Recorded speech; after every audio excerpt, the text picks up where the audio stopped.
Welcome to SN Chaudhary Physics classes.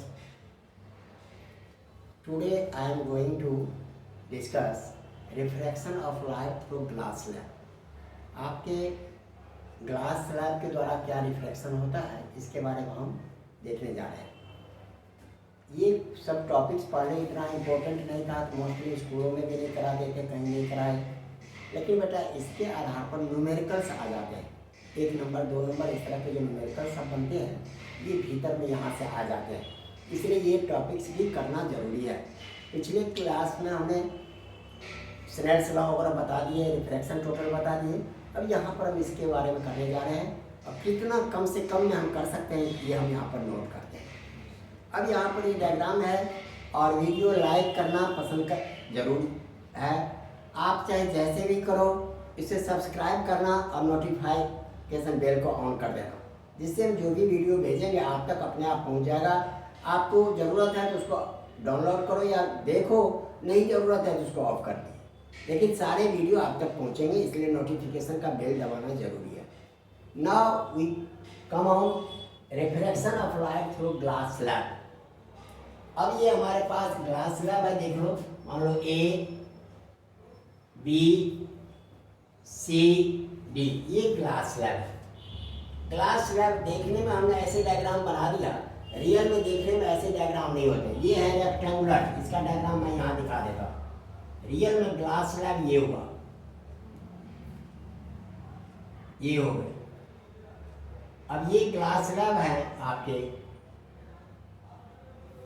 ये है glass slab. अभी रेक्टेंगुलर जिसको कहते हो क्यूबाइडल शेप में ग्लास स्लैब होते हैं। अब इसी के एक सेक्शन को हमने यहाँ पर इस तरह से रिप्रोड्यूस किया। अब यहाँ पर देख लो, एक रे आते हैं यहाँ से, ये के एल हमने लिखा। आप क्या जानते हो, जब लाइट रेडर से डेंसर में जाते हैं तो क्या होता है सौरभ? लाइट को ऐसे सीध में जाना चाहिए, लेकिन ऐसा जाता नहीं है। क्यों? यहाँ रिफ्रैक्शन होते हैं। रिफ्रैक्शन क्यों होते हैं? तो वेलोसिटी ऑफ लाइट अलग है। रेयर मीडियम में जितना वेलोसिटी था, इस मीडियम में वेलोसिटी घट जाते हैं डेंसर में। इस तरह से ये ऐसे आ गया, ये ऐसे आ गया। अब यहाँ पर के एल हमने यहाँ एम लिख दिए। अब यहाँ से जो लाइट निकलेंगे, यहाँ पर क्या था, रेयर से डेंसर में आ रहे हैं। अब इससे जो लाइट निकलेगा वो डेंसर से रेयर में आएंगे, तो हम यहाँ पर फिर नॉर्मल खींच देते हैं। ये नॉर्मल है, तो हम क्या जानते हैं, सीध में तो ऐसे जाना चाहिए, लेकिन ये नॉर्मल से दूर भागते हैं। तो आप देखोगे जनरली ये लाइन और ये लाइन पैरेलल हो रहे हैं। आपको इसको कहते हैं लेटरली डिस्प्लेस्ड। इसको क्या कहते हैं? Laterally displaced. डायरेक्शन वही है, सब कुछ वही है, केवल जगह बदल गया। जो यहाँ जा रहे थे अब यहाँ जा रहे हैं, लेकिन पैरेलल होते हैं। यहाँ तक ये आपके लिए LMN हो गया। अब इसी पर यदि हम मिरर रख दें, एक परपेंडिकुलर मिरर रख दें, ये लाइट इसी तरह से लौट के इधर भी चला जाएगा। इसलिए इसको कहते हैं हम जैसे प्रिंसिपल ऑफ रिवर्सिबिलिटी। जैसे लाइट आया और फिर उसी रास्ते पर भेज भी सकते हो, ये प्रिंसिपल ऑफ रिवर्सिबिलिटी कहलाते हैं। यहाँ पर आपके क्वेश्चन क्या क्या बनते हैं जरा वो आप देखो। लेटर यहाँ पर ये एल लिखे हैं, ये टच किया है, इसको हम एल डैश लिख, यहाँ से इसको हम टच किया है, इसको एल डैश लिख दिया हमने। ये थिकनेस है ग्लास स्लैब की। ये ग्लास स्लैब की क्या है? Thickness, that is L dash equal to T हो जाएगा। अब इस पॉइंट को हमने एम लिखे थे। अब नेक्स्ट में देखो, इससे अलावे और भी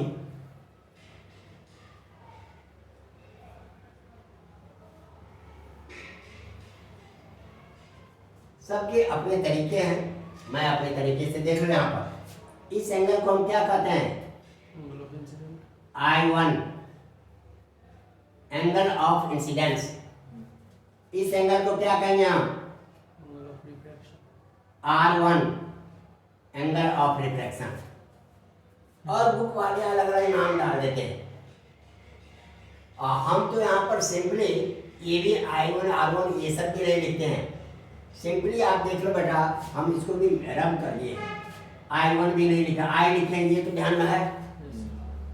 You know that when two lines are parallel and other line is intersecting them, then alternate angles are equal। इस आधार पर ये और ये परपेंडिकुलर है, इक्वल है, ये भी हमारा R हो गया। अब ये R हो गए। अब इस एंगल को देख लो प्रिंसिपल और रिवर्सिबिलिटी से, ये जिस डायरेक्शन में था उसी डायरेक्शन में है, इसको हम एंगल ऑफ इमरजेंस कहते हैं, जनरली ई लिखा करते हैं। हम यहाँ पर ई ही लिखेंगे, नहीं तो आप आई लिख सकते हो। हम यहाँ पर एंगल ऑफ ई लिखे, एंगल ऑफ इमरजेंस, यहाँ देख रहे हैं। अब इतना करने के बाद इसमें से पहले अब आगे बढ़ो, पहला पॉइंट वाइज डायग्राम में दिखा देते हैं। पॉइंट ए लिखे, ए के भीतर हमने ये सब डाले हैं। अब इसमें से रहते हैं, देखो द एस्कीमेटिक रे डायग्राम। देखो कुछ समझ में नहीं आए तब जब ऑफ द सिचुएशन लिख देते हैं, लेकिन टॉपिक्स को इंडिकेट कर दिया करो। The schematic ray diagram of refraction of light through a glass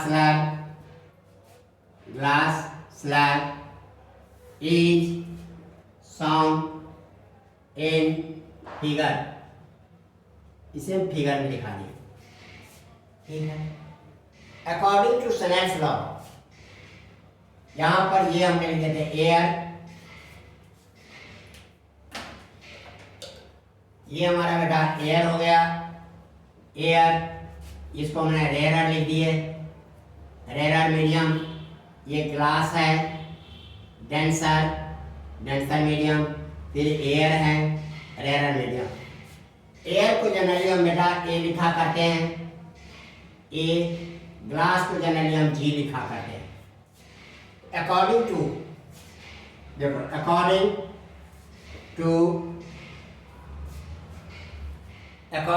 to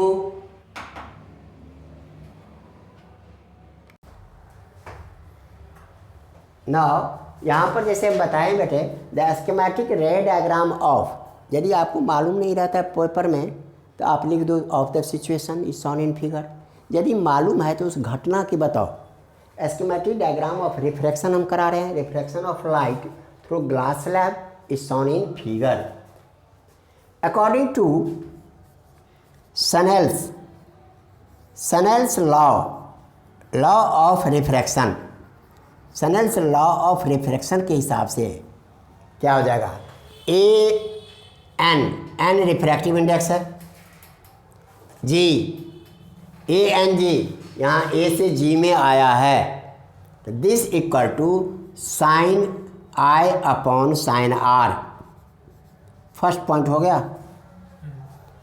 पहला सरफेस पर जैसे एयर से ग्लास का रिफ्लेक्शन था तो ये आ गया, और यहाँ पर क्या हो रहा है, ग्लास से एयर में जा रहे हैं, हमने आपको इसको इक्वल कर दिया अल्टरनेट एंगल के कारण, और आपको और भी इक्वल कर सकते हैं। जैसे आप कहते हो ये लाइन पैरेलल है, कॉरस्पॉन्डिंग एंगल ये भी इक्वल कर सकते हो। अब आपके GNA this equal to sine R upon sine E लिखा हमने, angle of emergence by principle of reversibility, by principle of reversibility sibility I equal to E equal to I। तब ये हमारा इक्वेशन क्या बन जाएगा, देखो तो तब GNA this equal to sine R upon sine I, second equation. अब बेटा फर्स्ट और सेकंड को मल्टीप्लाई कर दो। जैसे ही मल्टीप्लाई करते हो ANG into GNA sine I upon sine R, sine R upon sine I. कई बार बच्चे पूछते हैं सर यहाँ आर कैसे आ गया। भाई इस फेज पर एंगल ऑफ इंसिडेंस यही है ना, क्योंकि ये लाइन अल्टरनेट एंगल के कारण इक्वल था। इस आधार पर आपके ये हो गए। तो देख लो बेटा, ये पूरा पूरा कैंसिल हो गया, ये भी कैंसिल हो गए। तो हमारे पास क्या निकल गया, A N G equal to into G N A equal to 1 मिल गया। अब आपके जब ये निकल गए तो कभी कभी आपको न्यूमेरिकल बनाते समय उल्टा वैल्यू दे देते हैं। तो आपको बेटा यहाँ पर सिंपली क्या याद करना है, A N G equal to 1 upon G N A. ये आपको फार्मूला याद रखना है, या ये फार्मूला ही याद रखो।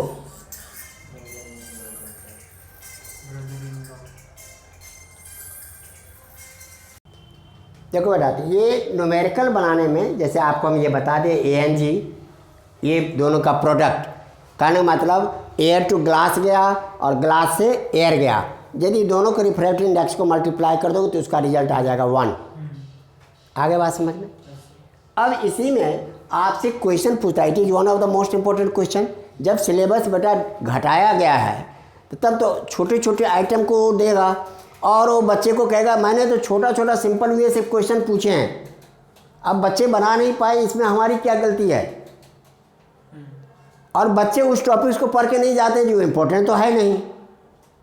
कई बार बच्चे कहते हैं लेंदी आ गया, लेंदी तो इसलिए आ गया जो आपको करने नहीं आया। आए बात समझ में ना। अब यहाँ पर देखो, जब आपने के एल हमारा इंसिडेंट रे था, फाइनल ये जो निकल रहा है, मान लो इस रे को हम कोई भी नाम देते हैं, एन डैश एक्स लिख देते हैं, कुछ भी लिख दिए। ये जो रे गया सीध में ये है और यहाँ ये रे है, तब तो आपके ये पैरेलल है ना। तो जिस एंगल पर जा रहा था, मान लो ईस्ट जा रहा था तो ईस्ट ही गया, थोड़ा हट के गया, तो ये कितना हटा, इसको हम कहते हैं लेटरल डिस्प्लेसमेंट। अब एक्सप्रेशन देखो, अब कितने शॉर्ट में कर दिया, आप बुक में देखना, बहुत ज़्यादा करना पड़ता है। अब बच्चे जो ज़रूरी है वो नहीं बता के फालतू कहानी लिख देते हैं। अब यहाँ पर देख लो, इन ट्रायंगल आपके पास ये आर है, हमारे पास इसकी लेंथ मालूम है।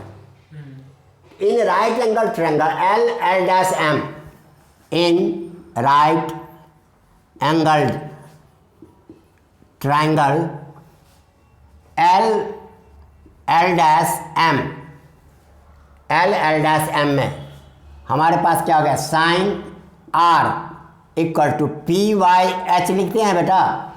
यहाँ P Y H,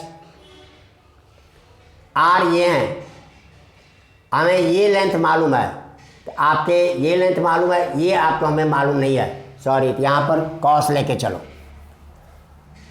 cos I equal to B by H L L dash upon L M, ये निकल गया हमारे पास।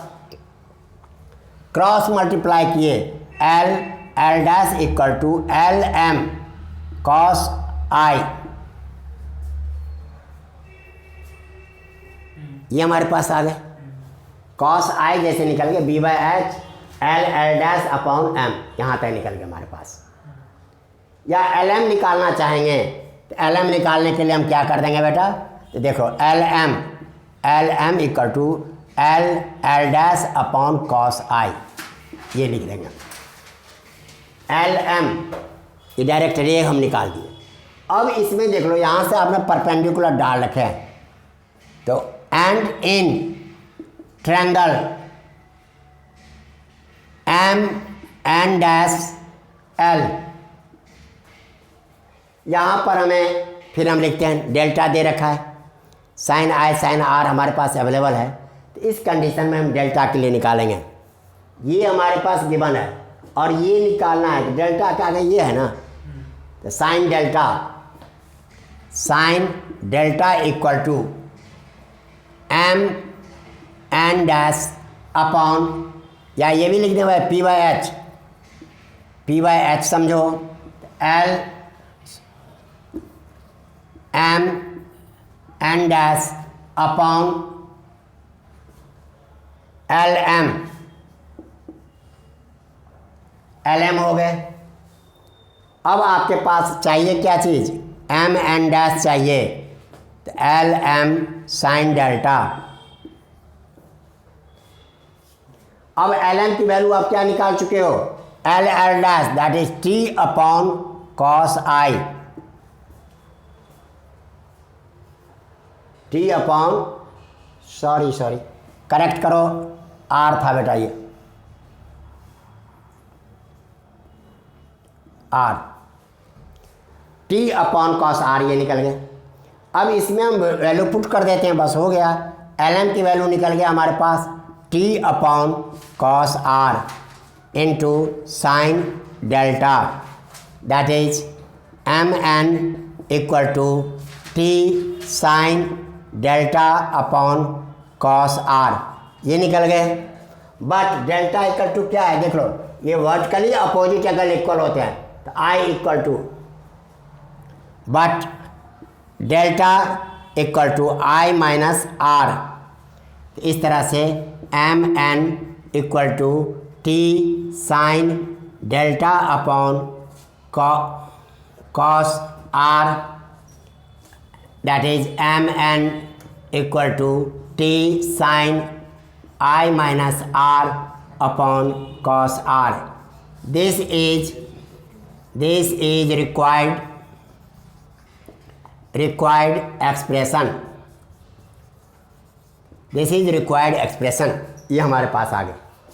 अब आपको ये जो है यही निकालने के लिए आपको दिखाते हैं, ये T equal to sine I minus R upon cos delta R. आगे बात समझ में, यहाँ तक आपका था reflection of light through glass slab. तो पेपर में पूछेंगे reflection of light through glass slab, ये आपके फिर एक बार रिवाइज कर देता हूँ। यहाँ देखो बेटा, एक ट्रेंगल ये है, एक ट्रेंगल ये है, हमें एम एन डैश निकालना है। जैसे आपके प्रॉब्लम आए तो मैं समझा रहा हूँ, हम इसके बारे में एल एल डैश हम जानते हैं, तो हम इस ट्रेंगल में कॉस का वैल्यू लिखे, cos R B by H होता है, L L dash upon L M, ये हाइपोटेन्यूज हो गया, ये आपके 90 डिग्री हैं। अब आपके L L dash thickness of glass slab मुझे मालूम है, इस तरह से टी हो गया और कॉस आर लिखा हमने। हमें L M equal to interchange के एल एम को यहाँ लाए, कॉस को यहाँ रख दिए। अब हमें एल एम मालूम है, ये मुझे मालूम नहीं है। अब इसमें ये एंगल लेके चलते हैं, तो साइन डेल्टा, तो पी बाई एच हो गया, और पी का मतलब हो गया इस ट्रेंगल के लिए डेल्टा के अपोजिट ये साइड है, ये परपेंडिकुलर हो गया, तो M N dash upon L M की वैल्यू बेटा आप यहाँ निकाल चुके हो, और मुझे एम एन डैश तो चाहिए ही चाहिए, तो क्रॉस मल्टीप्लाई कर दिए, तो M N dash equal to L M sine delta. L M की ये वैल्यू पुट कर दो यहाँ पर लिख दिया करो, putting the value of L M यहाँ लिख देते हैं, फ्रॉम फर्स्ट, ये सॉरी यहाँ थर्ड लिख लो, फ्रॉम थर्ड। तो इस तरह से आपके ये बन गए, एल एम की वैल्यू दी। अब इनको मल्टीप्लाई किए, T sine delta upon this, ये देखो यहाँ पर वर्टिकल अपोजिट एंगल है, तो आई ये होगा तो ये भी आई होगा पूरा, उसमें से आर को माइनस कर दो तो डेल्टा निकल गया, तो delta equal to I minus R हमने लिखा, और M N equal T sine delta upon cos R. इस तरह से हमारे पास ये वैल्यू निकल गए। तो अब आपको ये थिकनेस निकालने के लिए जब कहेंगे तो आप आराम से इसको निकाल सकते हो। Now I am going to discuss refraction of light through compound plate. अब ये कंपाउंड प्लेट क्या होता है? कंपाउंड प्लेट का मतलब जैसे लाइट कहीं से आ रहे हैं, रास्ते में कई सारे मीडियम है, एयर हैं, वाटर हैं, ग्लास हैं, इस तरह से। अभी आप जो जानते हो refractive index mostly with respect to air जानते हो, और यदि हमने पूछ लिया भाई रिफ्रैक्टिव इंडेक्स बताओ with respect to water, with respect to glass, तब तो आप उलझ जाते हो। तो 2 वाला तो अभी हमने आपको ये तो बता दिया था, इसके आधार पर तो 2 मीडियम को तो उलट कर सकते हो, लेकिन जहाँ 3-3 4-4 मीडियम है वहाँ पर पता करना मुश्किल हो जाता है। इसलिए इस कंसेप्ट की ज़रूरत पड़ते हैं। इस पर एक छोटा सा न्यूमेरिकल 1 नंबर 2 नंबर वाला जो न्यूमेरिकल्स रहते हैं ये रहते हैं कहने के लिए 2 में डाल दे, 3 में डाल दे, 1 में डाल दे, जैसे जैसा कैलकुलेशन लंबा डालेगा उतने नंबर में डाल देते हैं। अब यहाँ पर देखो इसके कंपाउंड प्लेट का मतलब हमने ये प्लेट ये ले लिया, ऊपर में एयर है, एयर ए लिखा हमने, नीचे हमने क्या कर दिया वाटर ले लिया, वाटर के लिए हम W लिखते हैं, और इसके बाद हमने यहाँ पर ग्लास ले दिया, ग्लास, इसको हम G लिखते हैं। अब यहाँ पर देख लो बेटा, कोई भी रेज इस तरह से आया तो यहाँ पर परपेंडिकुलर डालोगे। आप क्या जानते हो, जब रे डेंसर रेयर से डेंसर में एंट्री करते हैं तो वो नॉर्मल की तरफ झुक जाता है। When a ray of light passes from rarer to denser, it bends toward normal। ये हल्का सा टेढ़ा कर दो भाई, यहाँ आ गया। अब यहाँ पर फिर रिफ्रैक्शन होगा, यहाँ पर फिर रिफ्रैक्शन होगा, तो ये रिफ्रैक्शन होके थोड़ा और टेढ़ा हो गया। और यहाँ पर टीचर कैसे पता करेंगे बाकी बीच में जो टेढ़ा मेरा हुआ, ये रे और ये रे दोनों पैरेलल होते हैं। इस तरह से ये रे आपके निकल गए। मान लो यदि इसको खींचेंगे तो इस तरह से जाएगा। अब यहाँ पर हमने एक मिरर रख दिए, तो मिरर के हिसाब से क्या हो गया, प्रिंसिपल ऑफ रिवर्सिबिलिटी, जो लाइट इधर से आया वही लाइट इधर से भी जा सकते हैं।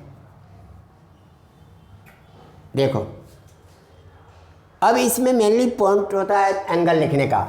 यहाँ पर हमने लिखा I, इस एंगल को हमने बना दिया R1। You know that alternate angles are equal, इसलिए ये R1 है तो ये भी कितना हो जाएगा R1। अब इसके रिस्पेक्ट में इसके एंगल ऑफ रिफ्रैक्शन को हमने क्या लिख दिया R2।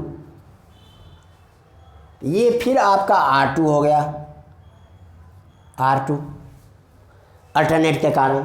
और यहाँ जो निकले हैं मान लो इसको हमने एंगल ऑफ इमरजेंस लिख देते हैं, बाहर निकल गया, ये एंगल ऑफ इमरजेंस है। अब इस आधार पर जब बेटा आप न्यूमेरिकल इसके देखेंगे या थॉट देखेंगे तो सिंपली कुछ नहीं है, यहाँ लिखना कितना है देख लो बड़े शॉर्ट में, the schematic ray diagram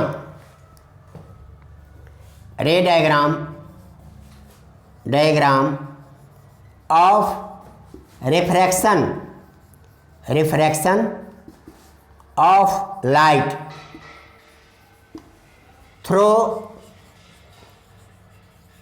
compound plate means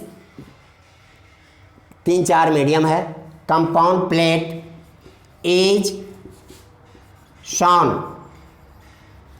in figure।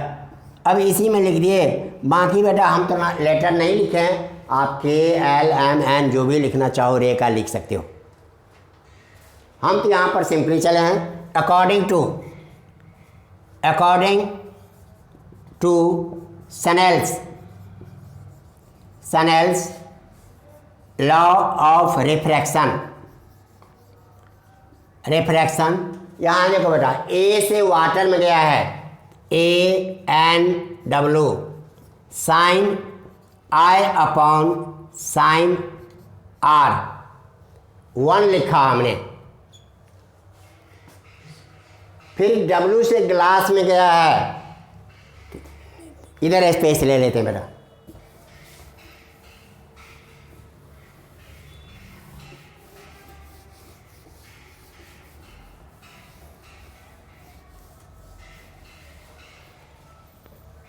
WNG है। यहाँ पर क्या हो जाएगा sin R1/sin R2। इसके R1 ये एंगल ऑफ इंसिडेंस है। अब इसमें एक और मिस्टेक हमने भी कर दिया था, विदाउट एरो रे काउंट ही नहीं होगा।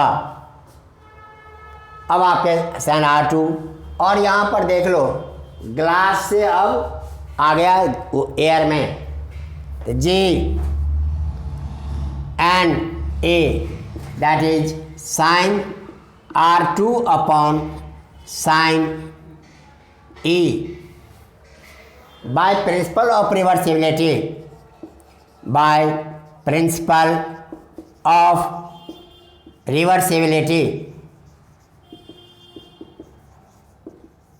E इक्वल टू I, आप यहाँ पुट कर दो, G and A equal to sine R2 upon sine I। अब इसके नंबरिंग डालना चाहो, दिस इज फर्स्ट, सेकंड, ये हो गया थर्ड, यहाँ लिख देते हैं multiplying first, second and third, A and W into W and G and A, this equal to sin I upon sin R1, sin R1 upon sin R2 into sin R2 upon sine I, ये पूरा हमने लिख दिया। अब देखो ये सारे के सारे कैंसिल हो जाएंगे, तो कैंसिल करके हमें दिखाने की जरूरत है, कैंसिल आप कर देना। तो दिस इक्वल टू क्या निकल गया आपके, A and W into W and G into G and A, this equal to 1। आगे बात समझ में, ये कट गया। अब हमें चाहिए W एंड G, देखो ये एक्यूरेट है, एयर के रिस्पेक्ट में वाटर का मुझे मालूम है, ये उल्टा करना पड़ेगा तब मालूम होगा। हमने क्या किया, W and G, this equal to 1 upon A and W into G and A।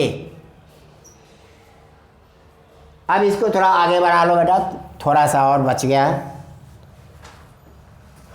W and G equal to, ये अपॉन में गया, A and W means air, water का विद रिस्पेक्ट टू एयर मुझे मालूम है, तो इसको छोड़ देंगे, इनटू इसको अलग कर देते हैं, तो 1 upon A and W into 1 upon G and A, but G and A 1 upon G and A equal to होता है A एंड G।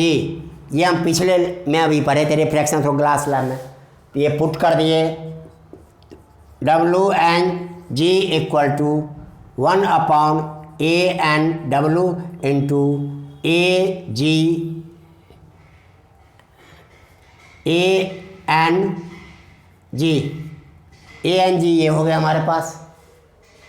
अब आपके फाइनल रिजल्ट आ गया, W and G equal to A and G upon A and W, ये आपके फार्मूले बन गए। अब इसमें देख लो बेटा, हमें W ग्लास का निकालना था विद रिस्पेक्ट टू वाटर, तो हमने क्या किया, वाटर वाला रिफ्रैक्टिव इंडेक्स नीचे लिखे, करना जिसमें से आ रहा है उसको नीचे, और इसको शॉर्ट में इन शॉर्ट आप ऐसे लिख सकते हो, W and G that is equal to and G और एंड W, ये हो गया with respect to air. Simply कुछ नहीं लिखा है तो इसका मतलब ये हो गया, लेकिन आप क्यों छोड़ोगे, आप ये लिख दिया करो, कंसेप्ट क्लियर रहेगा। हम इसमें क्या देखते हैं, G में जा रहा है लाइट, जिसका निकालना है, तो G की वैल्यू को हमने ऊपर लिखा विद रिस्पेक्ट टू एयर, और जिसमें से आ रहा है उसको हमने नीचे लिखा। आगे बात समझ में। अब इसके आधार पर 5-7 मिनट और वेट करो, ये पूरा और कंसेप्ट क्लियर हो जाता है, थोड़ा न्यूमेरिकल सा है। अब यहाँ पर देख लो क्वेश्चन, जैसे हम यहाँ पर दे रहे हैं डायग्राम बता रहे हैं। Find relation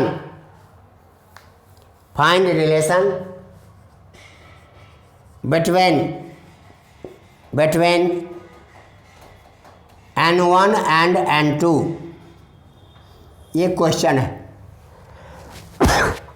find relation between N1 and N2। 3 diagram दिया हुआ है। अब सौरभ आप ही बताना। ये रे आ रहा था और डायरेक्ट ऐसे चला गया। ये N1 है, ये N2 है। क्वेश्चन ए। ये दूसरा हमारे पास है, रे इस तरह से आया, यहाँ पर परपेंडिकुलर है, ये ऐसे चला गया N1 N2। और तीसरा है हमारे पास, रे इस तरह से आया और ऐसे आ गया। अब यहाँ पर भी N1 है और N2 है। रिलेशन बताओ। यहाँ पर सीध में चला गया, मीन्स कोई रिफ्रैक्शन नहीं हुआ। यहाँ पर क्या होगा, एंड दोनों मीडियम का refractive index N1 equal to N2। यहाँ पर नॉर्मल से दूर भागा है तो N1 ग्रेटर दैन N2, ये डेंसर से रेयर में हो गया। और यहाँ पर बेंड किया है तो N1 लेस दैन N2, ये रिलेशन में आ गए। अब आपके इसी टाइप का एक और क्वेश्चन देते हैं, जरा ध्यान दो किस तरह के। ये फॉर्मूला लर्न हो गया बेटा आप लोगों से। लास्ट एक थोड़ा सा और।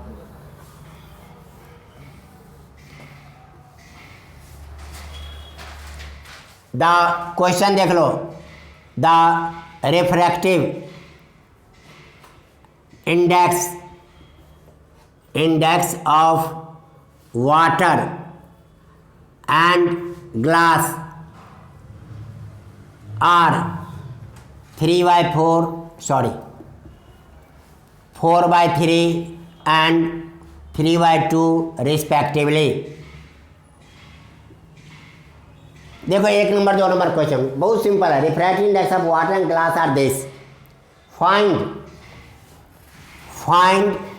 Refractive index